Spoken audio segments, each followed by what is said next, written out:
Hi friends, ఇప్పుడైతే ట్రెండింగ్లో cut work designs అయితే చాలా ఎలివేట్ చేస్తున్నాయి కదా. పైపింగ్ వేసినా బాగుంటుంది, పైపింగ్ వేయకపోయినా ఇంకా బాగుంది చూడడానికి. కొన్ని స్కాలప్ డిజైన్స్ కి పైపింగ్ వేస్తేనే బాగుంటుంది, బట్ ఇది పైపింగ్ అవసరం లేదు. చాలా బాగుంది, ఇలానే నీట్ ఫినిషింగ్ తో ఉంది. ఈ వీడియోలో అయితే మనం కట్ వర్క్ ని ఎలా ఏంటి స్టిచ్ చేసుకోవాలి ఖర్చు కనబడకుండా అని మనం చూసేద్దాం.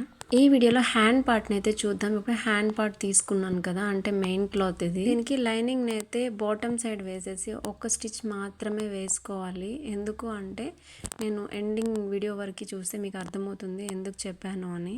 ఈ కార్నర్ లో మాత్రమే ఒక స్టిచ్ వేసుకోవాలి. ఎందుకు అంటే మనకు ఖర్చు కనబడకుండా స్టిచ్ చేయాలి అనుకున్నాం కాబట్టి ఈ ఒక్క స్టిచ్ మాత్రమే వేసుకోవాలి అని చెప్తున్నాను.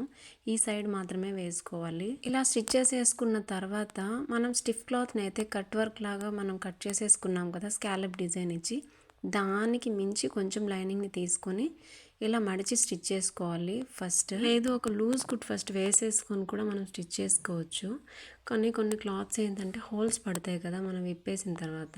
సో స్టిఫ్ క్లాత్ కూడా నేను నార్మల్ అయితే తీసుకోను, లైక్రా ఫ్యాబ్రిక్ ఉంటుంది కదా దాన్నే తీసుకుంటాను, కాస్ట్ ఎక్కువైనా పర్లేదు అని చెప్పి. స్టిఫ్ క్లాత్ కి కార్నర్ లోనే ఈ స్టిచ్ అయితే వేయాలి, లేదంటే మనకి ఫినిషింగ్ అనేది సరిగా కనిపించదు. కర్వ్ దగ్గర నీట్ గా రావాలి అంటే చాలా స్లోగా అయితే స్టిచ్ చేసుకోవాలి. టైం టేకెన్ ఎక్కువ తీసుకుంటుంది, బట్ ఫినిషింగ్ బాగుంటుంది. కట్ వర్క్ అన్నది నార్మల్ మిషన్తో కూడా చాలా బాగా వస్తుంది. నేను పవర్ మిషన్ కొనక ముందు నార్మల్ మిషన్నే యూజ్ చేసేదాన్ని. ఇక్కడ స్టిచ్ చేసేసుకున్న తర్వాత మనం ఇక్కడ కట్స్ అయితే ఇచ్చుకుంటాం కదా, ఈ కట్స్ దగ్గర ఇంకా ప్రాబ్లం అన్నమాట. ఇక్కడ నార్మల్ కట్స్ ఇస్తున్నాను, తర్వాత ఏంటంటే మూలలు కరెక్ట్గా తిరిగే విధంగా చిన్న చిన్న టక్స్ అయితే పెట్టుకోవాలి. ఇక్కడ ఈ టక్స్ పెట్టినేటప్పుడు నాకు చాలా బ్లౌజెస్ అయితే ప్రాబ్లం అయ్యాయి. అంటే ఒక 2-3 బ్లౌజెస్ని నేను వేస్ట్ చేసేసాను అనమాట. అంటే కొంచెం ఎక్కువ కట్ అయిపోయిందంటే ప్రాబ్లం అవుతుంది, అది కూడా చెక్ చేసుకోవాలి. స్కాలప్ డిజైన్ నేను స్టిచ్ చేస్తే మాత్రం ఇలా పైన అయితే ఒక కుట్టు అయితే వేసేసుకుంటా, ఖచ్చితంగా వేస్తాను. ఎందుకు అంటే ఆ కుట్టు వేసిన తర్వాత చాలా స్టిఫ్ అవుతుంది, బట్ చాలామంది ఆ స్టిచ్చింగ్ వద్దు పైన కుట్టు కనబడుతుంది వేయకండి అంటారు. అట్లేం లేదు, మీకు ఆ కుట్టు వేయడం వల్ల మీకు ఎక్కువ రోజులు వస్తుంది బ్లౌజ్. సో అది తెలియకుండా వాళ్ళు చెప్తారు, వాళ్ళకి అర్థమయ్యేటట్టు మనం చెప్తే సరిపోతుంది కస్టమర్స్కి.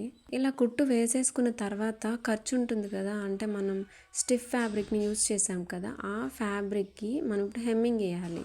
కానీ నేను హెమ్మింగ్ వేయను. ఇదిగోండి ఇలా నేను లైనింగ్ అయితే వదిలేసాను కదా, ఫస్ట్ మీకు చెప్పాను కదా లాస్ట్లో చెప్తాను అని చెప్పి, దీనికోసమే అనమాట. ఒక స్టిచ్ వేసేస్తాను, ఇంకా ఫైనల్ స్టిచ్ అయితే మీరు హ్యాండ్కి అయితే వేసేసుకోవాలి. సో ఫైనల్లీ హ్యాండ్స్ అయితే ఇలా స్టిచ్ చేశాను కదా, యాజ్ ఇట్ ఈస్ మీరు కూడా ఇలానే ట్రై చేయండి. స్కాలప్ అంటే చాలా వరకు భయపడతారు, ఏం లేదు, చాలా ఈజీగా ఉంటుంది, కొంచెం టైం టేకన్ తీసుకుంటుంది. మన వీడియోస్ నచ్చితే please subscribe. Thanks for watching.